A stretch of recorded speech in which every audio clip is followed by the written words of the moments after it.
Welcome to ఆలకించు రాజా. Hi పిల్లలు and పెద్దలు, అందరు బాగున్నారా? నేను కూడా చాలా బాగున్నాను. ఫస్ట్ ఆఫ్ ఆల్ మీ అందరికీ బిగ్ థ్యాంక్ యూ. ఎందుకంటే మన మట్టి బొమ్మలు 1 వీడియోకి 4000 వ్యూస్ వచ్చాయి. చాలా హ్యాపీగా ఉంది. ఇదే మన ఛానల్లో ఫస్ట్ టైం ఒక వీడియోకి అన్ని వ్యూస్ రావడం. Thanks for all your support. అదే ఇన్స్పిరేషన్తో మీ అందరు అడిగినట్టుగా ఈరోజు ఇంకా కొన్ని మట్టి బొమ్మలు చేసి చూపిస్తాను. ఈరోజు మనం చేయబోయేవి తిరగలి, రోలు, పచ్చడి బండ. ఇవన్నీ మనం వాడడం మానేసి చాలా రోజులైంది కాబట్టి అసలు చాలామంది పిల్లలకి ఇవేంటో తెలీదు, అందుకోసం చెప్తున్నాను. ఇప్పట్లాగా ఇడ్లీ దోశ కావాలంటే గ్రైండర్లో పప్పు వేసి స్విచ్ ఆన్ చేస్తే సరిపోయేది కాదు, చాలా కష్టం.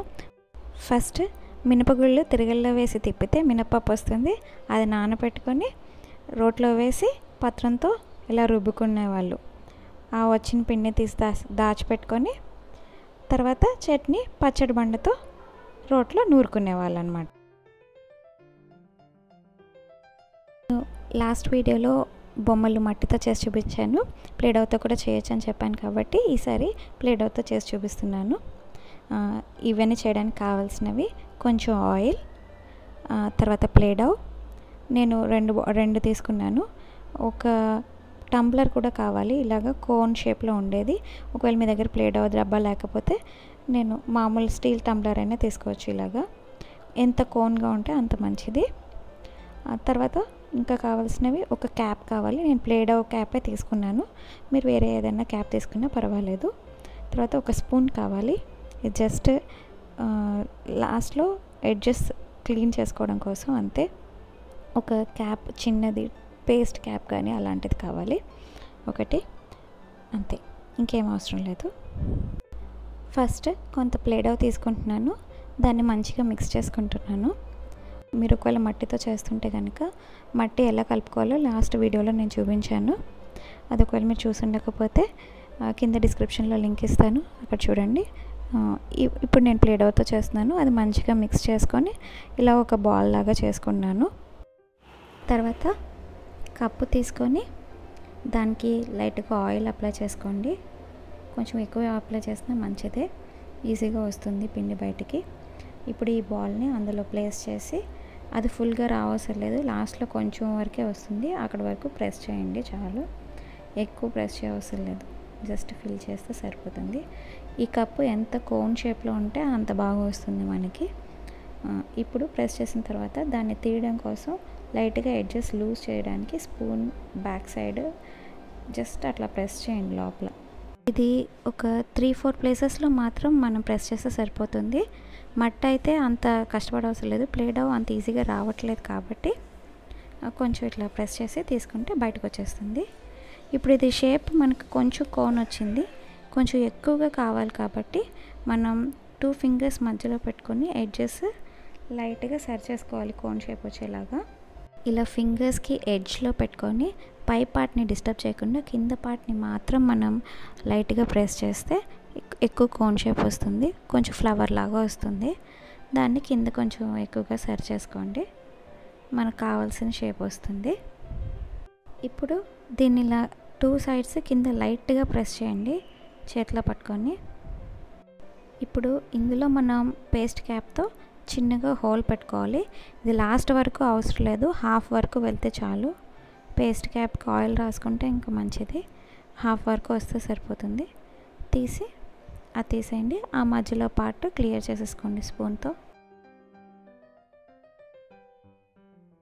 ఆ మధ్యలో తీసిన పీస్ దాచుంచుకోండి, మనకి పత్రం కోసం అవసరం అవుతుంది. ఇప్పుడు ఇది మధ్యలో హోల్ పెట్టాం కాబట్టి కొంచెం నీట్గా చేసుకోండి. మట్టి అయితే నీళ్ళతో తడిపి లైట్గా రుద్దితే అది సాఫ్ట్ ఫినిషింగ్ వస్తుంది. ప్లేడౌ కాబట్టి నేను లైట్గా ఆయిల్తో చేస్తున్నాను. ఇప్పుడు ఇది కిందకి తిప్పి లైట్గా ప్రెస్ చేయాలి, అప్పుడే రోల్ లాగా పైన సాఫ్ట్గా వస్తుంది. కొంచెం తిప్పుకోండి, ఎక్కువ ప్రెస్ చేయొద్దు, మళ్ళీ షేప్ పోతుంది, ఇలా పువ్వులాగా వస్తుంది. సో ఇలాంటి షేప్స్ 2 చేసుకోండి. ఇది ఒకటి చేశాను కదా, ఇలాంటిది ఇంకొకటి చేశాను. ఈ 2 ఒకదానికొకటి వెనక్కి తిప్పి అంటించి వాటిని మధ్యలో మిక్స్ చేయడం కోసం పించ్ చేయండి, లైట్గా పించ్ చేయండి. కొంచెం ఇలా చుట్టూ చేయాలి. చుట్టూ చేసి ఆ మధ్యలో పార్ట్ని సాఫ్టెన్ చేయాలి.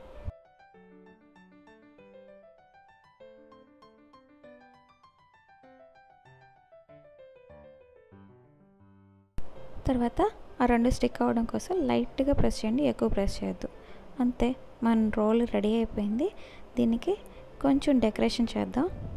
ఎక్కడైనా షేప్ పోతే సరి చేసుకోండి.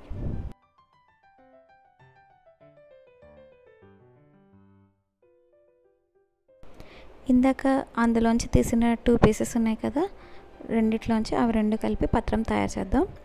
2 కలిపి ఒక బాల్ చేసుకోండి. రౌండ్ చేసుకున్న తర్వాత లైట్గా సైడ్ మాత్రం ఒక వేలుతో ప్రెస్ చేయండి. ఆ తర్వాత 2 ఎడ్జెస్ 2 కార్నర్స్ ఉన్నాయి కదా, అవి 2 చిన్నగా 2 ఫింగర్స్తో ప్రెస్ చేస్తే ఎక్లెర్స్ చాక్లెట్ షేప్లో వస్తుంది. అదే పత్రం. దానికి ఒక చిన్న అగ్గిపుల్ల బ్యాక్ సైడ్ తీసేసి పెట్టేస్తే పత్రం రోలు రెడీ. ఇప్పుడు దీన్ని చిన్నగా డెకరేట్ చేయడం కోసం వేరే కలర్లో ఒక చిన్న రౌండ్ తీసుకున్నాను. దాన్ని బల్పంలాగా చేసుకున్నాను. చేసి కొంచెం బార్గా చేయండి ఎక్కువ. అప్పుడు అది రోల్ చుట్టూ చుట్టడం కోసం అనమాట. అది రోల్ చుట్టూ అలా చుట్టి అంటించండి, అయిపోయింది. ఇప్పుడు రాకల బండ లేదా పచ్చడి బండ ఇది చేయడం కోసం ఒక చిన్న ముద్ద తీసుకొని కొంచెం లావుగానే రావాలి కాబట్టి కొంచెం ఎక్కువ తీసుకోండి. కొంచెం ఒక ముద్ద తీసుకొని దాన్ని బల్పం షేప్లో చేసుకోండి. అది కింద లావుగా రావాలి, పైన సన్నగా రావాలి బల్పం. అలా కింద లావుగా రావడం కోసం కింద కొంచెం నొక్కాను. దానికి కొంచెం డెకరేట్ చేయడం కోసం వేరే కలర్లో ఒక చిన్న బల్పం చేసుకొని దాని చుట్టూ ఇందాక రోలుకి చుట్టినట్టు పచ్చడి బండ కూడా చుడుతున్నాం.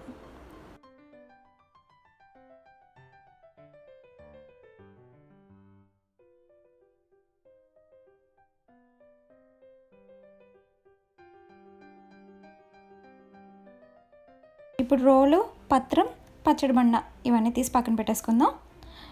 ఇప్పుడు తిరగలు చేద్దాం. తిరగలు చేయడం కోసం నేను వేరే కలర్ తీసుకున్నాను, మీరు అదే కలర్లో అయినా చేయొచ్చు. కొంచెం పెద్దది తీసుకోవాలి. దీన్ని మళ్ళీ ఒక రౌండ్ చుట్టుకోండి. కొంచెం లోతుగా ఉన్న ప్లేట్ ఏదైనా తీసుకోండి. దాంట్లో ఆయిల్ రాసుకొని ఒక చిన్న ముద్ద తీసుకొని, చిన్నదంటే మరీ చిన్నది కాదు, కొంచెం ఎక్కువ పడుతుంది, అది తీసుకొని ఆ ప్లేట్లో పెట్టి ప్రెస్ చేయాలి.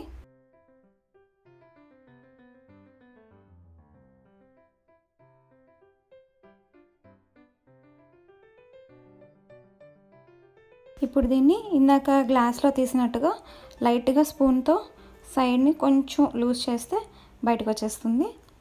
దాన్ని తిప్పి రెండో సైడ్ కూడా లోపల పెట్టి నొక్కాలి, ఎందుకంటే ఆ సైడ్ కూడా సాఫ్ట్గా అవ్వాలి కాబట్టి.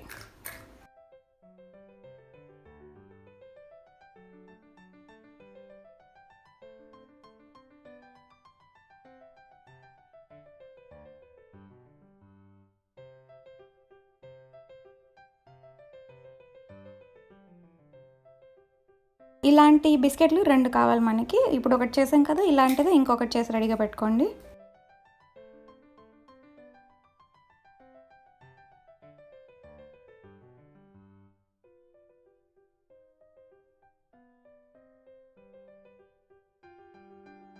ఇప్పుడు ఈ రెండిట్లో ఒక దాంట్లో మాత్రం హోల్ పెట్టాలి, మనం కంప్లీట్గా హోల్ పెట్టాలి.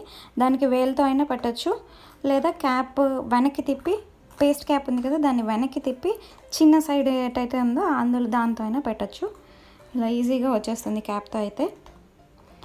ఎక్కువ లావుగా ఉన్న సైడ్ పెట్టద్దు, చిన్న సైడ్ పెట్టాలి. ఓకే, దీన్ని కొంచెం సరి చేసుకోండి.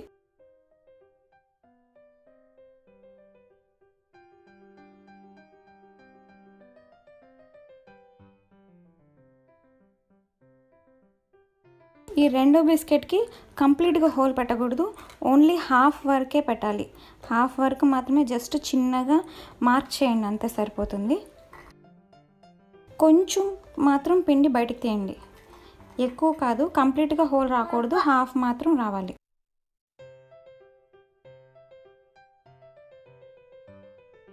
ఇప్పుడు హోల్ లేని దానిపైన హోల్ ఉన్నది పెట్టుకోవచ్చు. ఇప్పుడు హోల్ పైన ఒక చిన్న డెకరేషన్ చేయాలి, అప్పుడే తిరగలి కంప్లీట్ అవుతుంది. దానికోసం చిన్న ముద్ద తీసుకొని దాన్ని బలపంలాగా చేసుకోండి. ఆ హోల్ చుట్టూరా ఆ బలపం రౌండ్ చుట్టాలి. ఆ హోల్ చుట్టూ చుట్టండి. సరిపోకపోతే ఇంకా కొంచెం బారుగా చేసుకోండి బలపం. చుట్టూ పెట్టిన తర్వాత ఆ 2 ఎండ్స్ జాయిన్ చేయండి. చేసి కింద ఉన్న బిస్కెట్కి ఈ రింగ్ని ప్రెస్ చేయండి లైట్గా, ఎక్కువ ప్రెస్ చేయొద్దు, లైట్గా ప్రెస్ చేయాలి.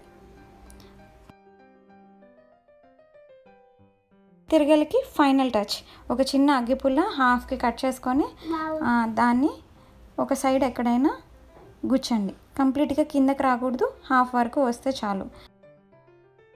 మన తిరగలి రెడీ అయిపోయింది. కాకపోతే ఇప్పుడే తిప్పడం కుదరదు, ఎందుకంటే కొంచెం పచ్చిగా ఉంది కదా, తిరగదు అన్నమాట. అంతే, ఇలా ఈజీగా మీరు కూడా రోలు రాకల్ బండ తిరగలి అన్నీ ఈజీగా చేసుకొని పిల్లలతో ఆడిపించండి. ఈ వీడియో మీకు నచ్చింది అనుకుంటున్నాను. నచ్చితే లైక్ చేయండి, మీ ఫ్రెండ్స్కి షేర్ చేయండి. ఇంకా చాలా క్రాఫ్ట్స్ ఇలాంటివి చూడడం కోసం మన ఛానల్ని సబ్స్క్రైబ్ చేయండి. Thank you.